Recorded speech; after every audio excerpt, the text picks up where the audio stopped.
Hello and welcome to episode 106 of Driver Suit Blog Radio. As always, I'm your host, David G. Firestone. We had a bit of a technical snafu last week where my microphone just abruptly stopped working for a few seconds during the first segment. I'd like to apologize for that. I think I fixed the problem and we're good to go. With that out of the way, I did watch the Rolex 24 last week and I loved it.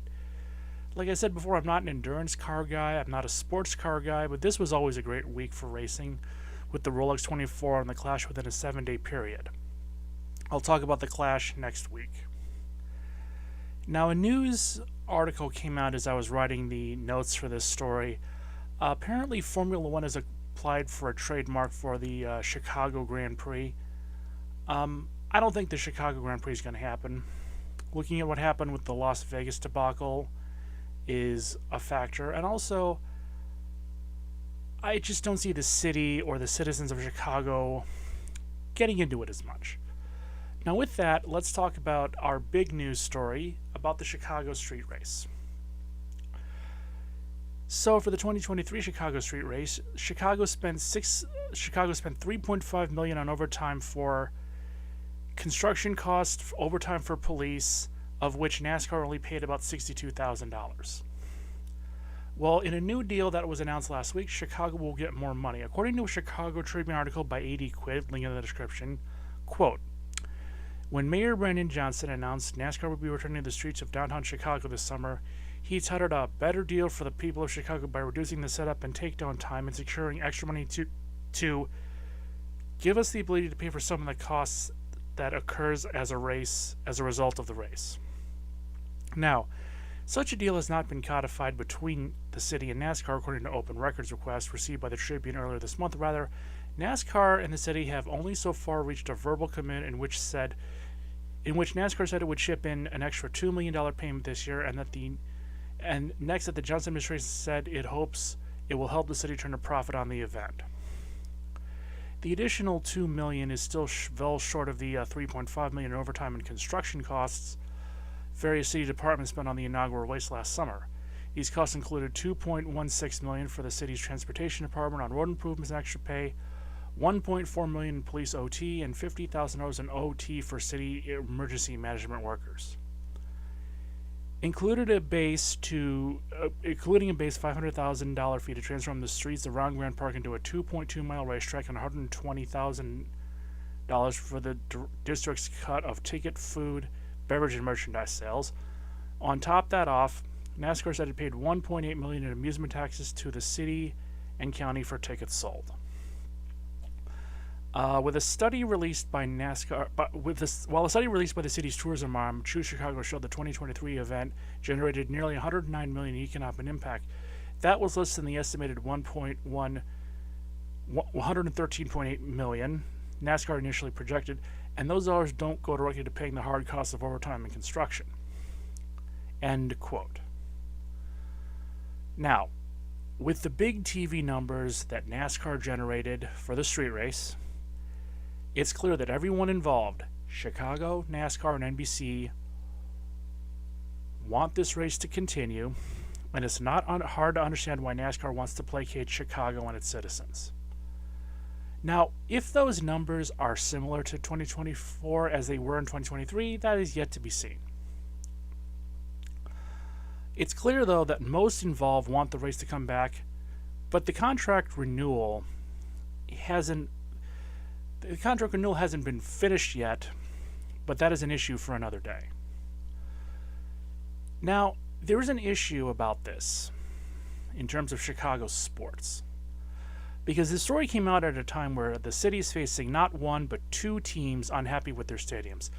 Now, I've discussed Soldier Field and the dump that it is before. Well, apparently the Arlington Park deal has fallen through because Arlington Heights does not want to be responsible for paying for the stadium. Now the Bears want a new stadium directly south of Soldier Field. And while this is going on, the Chicago White Sox have decided they want a new stadium as well. This highlights a problem with the logic of why a stadium is needed. Look, Soldier Field and Guaranteed Rate Field, the Bears and the White Sox homes, respectively, aren't brand new shiny toys, they are certainly serviceable. I mean, they don't have to share their stadiums with other teams, they have their own in house stadium. The owners want brand new shiny toy stadiums to show off to their billionaire buddies, and they want the taxpayers and the fans to pay for it. Now, this is nothing new. Look at what happened in Baltimore a few years ago. But the owners also make it clear that they feel as though the conditions of the stadiums are the reason fans aren't coming to their events. No, no, no, no, no, no, no, no. I hate to be the one to break it to you, but it's not the stadiums that are driving the fans away. It's the lack of on-field success that drives the fans away. Both the Bears and the White Sox are the definition of mediocrity. Over the last few years, their on-field success hasn't been great, and the fans have little, if any, reason to care. So, let's ask the question and discuss the elephant in the room. If the fans have no real reason to care, why should they? Why should they buy tickets for a team they know is probably going to lose? Why make an effort to get to the stadium to watch it live if you're probably going to be disappointed? I mean, these are all questions that need to be answered to get the fans back. Now, the Bears have a giant fan base. The White Sox don't have a big fan base. And their 2023 record of 61 and 101 doesn't inspire fan loyalty. The stadiums aren't running fans off. The teams are. It's been shown that fans will come to sit in old stadiums if the team is winning championships, as they have for centuries. You need to do more to get the fans to care, and you need to do more to get the team's success. Then you can ask for a shiny new stadium. Do you honestly think the United Center would have been built when it was if the Bulls weren't winning championships hand over fist? Do you honestly think any of these new stadiums that have championship teams attached to them would have been built? No. But the issue of fans not caring brings up a point about bandwagon fans in Chicago. This is also open to bandwagon fans in general. Because being a sports fan in Chicago, you're the definition of a fair weather fan. I mean, aside from the lack of on-field success from the Bears and the White Sox, the Cubs didn't do much in the playoffs between 1984 and 2015. The Blackhawks were a joke in the NHL from 1961 to 2008, and the Bulls have not been going anywhere since 1998. When it looks like a Chicago team might actually do well, fans will jump on the bandwagon, and for reasons I don't understand, this will piss off the diehard fans. One of the worst things you could possibly be is a diehard fan. It's one of the worst things you can be, no matter what it is you're a fan of. And I say this because they don't realize it, but they're doing more harm than good. And this is not just limited to sports, mind you. This is across the board. I've discussed the problems with diehard fans before. Yes, I get that you're a fan of something. I'm a fan of stuff too. But your diehard fandom, you don't seem to see it as an unhealthy obsession where everyone around you does. Everyone around you sees your unhealthy obsession except you. You know, you're the kind of people who think that because you suffered through, all the team's failures for years, when they finally win the championship, you're a better fan. No, it doesn't. There is nothing wrong with there's nothing wrong with fans jumping on board when a team gives their fans something to care about. I mean, you think it makes you the best fan the teams have? No, it isn't. Sitting through years and decades of bad seasons doesn't make you a better fan. It makes you obsessive. Buying every branded piece of merchandise doesn't make you a better fan. It makes you obsessive. And again, this mindset can do you a lot more harm than good. A lot of fandoms will often place the most obsessed in fans at the top of the hierarchy, not realizing that they could run off casual and bandwagon fans. I mean, it's not just limited to sports. Look at comic book movies. Look at Star Trek. Look at sci-fis. You have fans, like one group of fans who just, oh, this was a fun movie. And then you have the other fans who are, they've analyzed every single frame of every single scene. They can tell you the mistakes. They can tell you the line flubs. They can tell you this. They can tell you that. I've been to sci-fi conventions. Some of these fans scare the hell out of me. Some of these cosplayers scare the hell out of me. Their entire existence is devoted to their IP of choice. I'm not that obsessive. Again, I might seem like I'm a passionate fan of racing and wrestling. My fandom is tame compared to some of these fans. Follow wrestlers on social media. You'll understand how crazy these fans are. And that's the problem. Die-hard fans can ruin it for everyone else. Because these fans genuinely believe if you are not all in, you're not in at all. Do you honestly think before 2006 that anyone outside of the comic book fandom knew who the Avengers were? Or knew who some of the X-Men were? No. I'm glad that you read a lot of comics. I'm glad you're a fan. I'm glad you have something in your life, but you're obsessed. Get off the computer, put down the DVD, go outside, take a walk. I promise you, there's a world out there. And you don't have to come down on every single fan, casual fan or bandwagon fan, because they're not as obsessed as you. It's mental illness. It's what it is. And this is an issue because if you run off fans, your franchise isn't going to be successful. The more fans a franchise has, the more money they make and the more successful they are. Running off fans for not being as obsessed as you are does more damage than they'll ever realize. And they don't care. The fans will show up if you give them a reason to care. Bad on-field performance will drive off fans. Super obsessed fans will drive off casual fans. Fans will leave if they don't have a reason to care, and they won't come back. That's the problem you run when you let the obsessives run the fan base. And you don't make the effort to get the fans to care. That's just how it is. Frankly, I stopped caring about Chicago baseball a long time ago. And I don't feel bad. The Cubs and the White Sox haven't really been giving us reasons to care in the last few years. Sorry.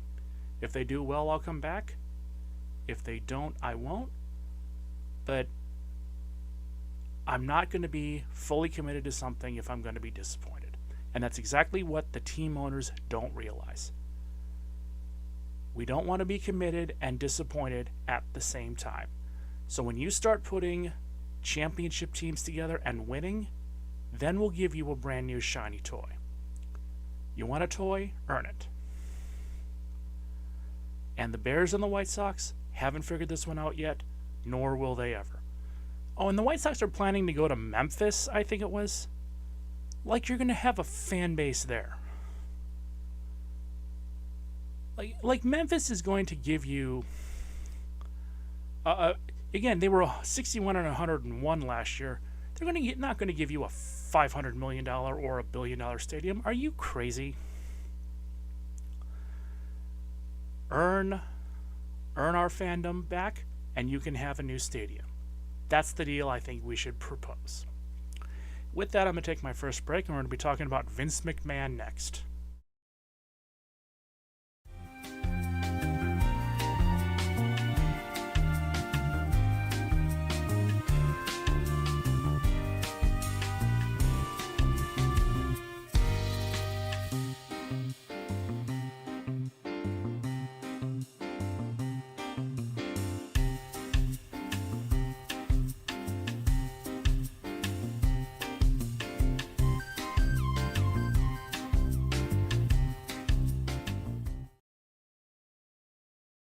So I'm back. Now we're going to discuss Vince McMahon and the whole issues surrounding him that have been developing over the last few years. Now this is a subject I've gone back and forth on whether or not I should discuss, because it's a very touchy subject and justifiably so for some people. But the story has also exposed a few side effects that affect the wrestling industry as a whole. So, you've heard of Vince McMahon. His full name, Vincent K. McMahon, he was the owner of WWE. And I want to make a little bit of I don't know what the word for it is, a correction. Many news outlets were claiming he was the founder of WWE. Now, this really isn't true. The promotion known as WWE actually goes back to 1953 to the Capitol Wrestling Corporation. And sources conflict on whether it was Jess McMahon, Vince's grandfather, or Vincent J. McMahon, Vince's father, who founded the company. But it was the New York territory back when wrestling was a series of small regional promotions which was overseen by the National Wrestling Alliance. This system actually expanded and actually was good until the 1980s, until cable television came along, which I don't care what people say, the territory system was never going to survive cable television. Now, the New York territory, WWF, was the strongest territory in wrestling at that time. So, in 1980, Vince McMahon Jr., hereon referred to simply as McMahon, he founded Titan Sports Inc. and bought what is now the WWE from Vince Sr. Now, he had different ideas as to how wrestling should be run. Even though the parent company is no longer a thing, Titan is still somewhat a part of WWE.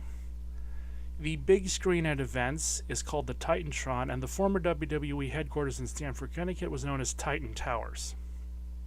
Now, Vince McMahon had, like I said, he had a very different idea as to how wrestling should be run.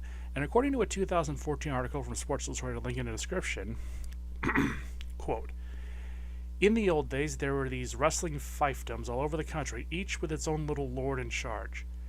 Each little lord respected the rights of his neighboring little lord. No takeovers or raids were allowed. There were maybe 30 of these tiny kingdoms in the U.S., and if I hadn't bought out my dad, there would still be 30 of them, fragmented and struggling. I, of course, had no allegiance to these little lords." Now, after purchasing WWE in 1980, Vince used a combination of money, star power, pop culture, syndication, and luck to go from the New York territory to the top wrestling promotion in the world. WWE also helped make pay-per-view a major industry with WrestleMania and other events, and you can also argue that Jim Crockett Promotions and others also helped. But Vince is sort of the one given all of the credit on this one. Now, even though other promotions fought back in the 80s and 90s, Vince McMahon and WWE have proven to be the top dog in wrestling to this day. But as the old saying goes, you can't just describe something or discuss something based on how successful they were. WWE is the biggest wrestling promotion in the world, and a lot of fans, a lot of wrestling fans, hate WWE and the WWE style with a passion. Ironically, the Monday Night Wars, the end of the Monday Night Wars in 2001 was one of the worst things that could have possibly happened to WWE, since it really helped the indie scene flourish. Because once WCW and ECW were gone, there were a lot of wrestlers who didn't have a job and they didn't have a paycheck. So you have all these little regional promotions, even local promotions just spouting up. And it also led to the scum element in wrestling today. That's a discussion for another day. The Monday Night Wars did prevent indie promotions from getting footholds, but once that ended, the indie scene flourished. Now there are so many indie promotions that they all cater to a different niche wrestling fan interest, which I'm not saying is a bad thing. I think it's good that they have devoted fan bases. But the anti-WWE tribalism is very, very apparent in these territories. Well, Vince McMahon's sex pest tendencies have been revealed, and I'm not going to go into the details, but we had Rita Charlton's allegations on lawsuit of the 1980s. There have been 2 separate incidents, visits to tanning bars, one in 2006, one in 2011. And then in 2022, Vince's activities came to light. According to Wikipedia, link in the description, quote, the WWE board, which McMahon controlled, began investigating a $3 million hush money settlement paid over an alleged affair with a former employee of the company in April 2022. The investigation also revealed other non-disclosure agreements related to misconduct claims by other women in the company against McMahon and executive John Laurinaitis, who's a real piece of work himself, totaling $12 million. By October 2022, the WWE had disclosed $19.6 million in unrecorded payments that McMahon made to settle sexual misconduct claims between 2006 and 2022. In June 2022, McMahon stepped down as CEO and chairman of WWE, but continued to oversee content development. He later announced his retirement on July 12, 2022, only to return 6 months later. So, let's fast forward to earlier this year. Earlier in January, Janelle Grant accused McMahon of sex trafficking in a very public lawsuit. Apparently, Grant was one of the recipients of these NDAs, but Vince never finished paying her, which is a bad move. She went into a series of accusations against McMahon, Laurinaitis, and Brock Lesnar. Again, Lesnar's a real piece of work himself. But I'm not going to discuss them here. It's too horrifying to discuss here. Well, this led to Vince resigning a second time, this time from WWE and TKO. These accusations also led to longtime partner Slim Jim suspending their involvement, though after McMahon resigned, this was quickly reversed. And to be honest with you, not only as a person, but a WWE fan, I'm glad he's gone, and I hope he never comes back. WWE, both on camera and behind the scenes, is in a better place with Vince McMahon gone. And I challenge you to find fans who disagree with me on this. The WWE style can be infuriating. Believe me, there are some things that Vince likes and has done over the years as a wrestling promoter, like putting talent that's just not ready to be on camera because of their size, firing people not pushing people that he as a person didn't like. Claudio Castagnoli, currently in AEW, could have been a big star in WWE, but Vince didn't like him. Jon Moxley. Look at all the WWE guys in AEW who are there because Vince simply didn't see anything in them. And that also expands to the every other released WWE wrestler. Now, the whole story sucks, but this has had a side effect that most people outside of wrestling don't understand. Like, if you're not a wrestling fan, you don't understand the WWE, anti-WWE tribalism that's been going on for the last few years. Not even a few years. The indie scene in wrestling is full of anti-WWE fans. Well, these fans were justifiably overjoyed, and they justifiably rejoiced at his downfall on social media. A lot of indie promoters were happy, but indie promoters need WWE to survive in this day and age. In sports, and I don't care what sport we're talking about, you need a major, nationally televised league for smaller league to exist. You simply, in this day and age, could not have an indie scene without WWE. And I discussed the death of the territory system previously, but once cable TV came along, indie promotions were dead. They were done for. It was always going to be who was the top indie promotion that had a cable TV thing. Who was the top territory that had a cable TV deal? Well, we found out now, didn't we? But every indie wrestling promotion owes their existence to WWE because it gives them a reason to exist.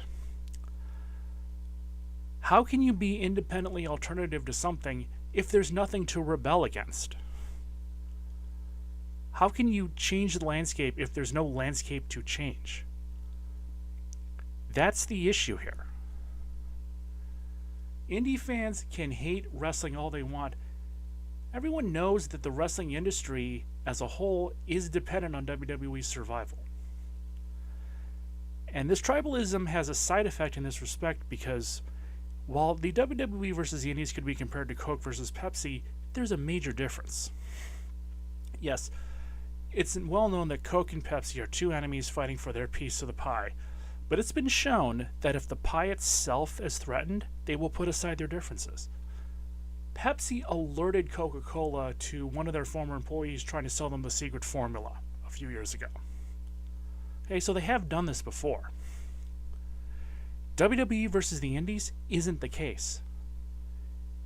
If something came along and threatened the pie, and WWE said, we're going to fight this head on because we want to protect the pie, a lot of fans would hate them for it, just because it's the big dog in town. It's the big dog in town. Again, if the pie itself is threatened and WWE said, we're going to do this to protect the industry, fans and maybe a few promoters would hate them for it. That's the level of hatred that exists for WWE. Now, from a fan's perspective, namely a casual fan,